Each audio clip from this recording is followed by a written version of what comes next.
Now, what I'm going to do is I'm going to break this down by group just so you can actually see, because I know not everybody's good with statistics. So that bottom line will tell you exactly what's going on.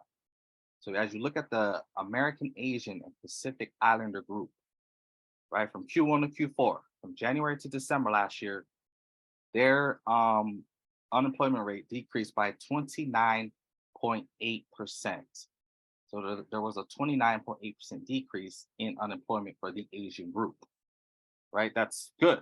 That means they were getting jobs. Now we're looking at the white group, right? Q1 to Q4, they had a 22.2% decrease in unemployment. Okay, so that's good. The national average, by the way, was 23%.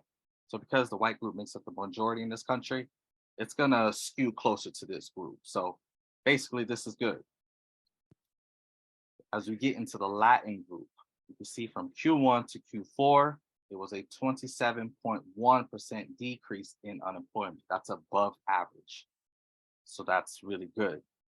So now, when I flip this slide to the black group, if you saw the pattern, we should be seeing something along the lines of 20 something percent decrease. Now, if y'all want to double check my math, go for it.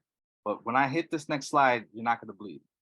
And that is what this next slide is pretty much what prompted me to do this entire presentation.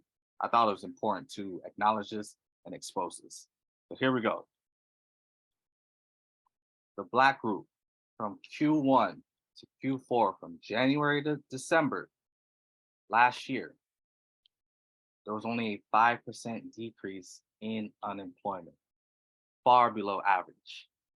So just to give you some context, right? Even if this number was to skew up to even 20%, that would have amounted in this state of California, thousands and potentially tens of thousands of jobs for Black folks. But as you can see, that wasn't the case. So I could go on and on about this, but I know there's one or two opinions. So we're going to keep this pushing. All right.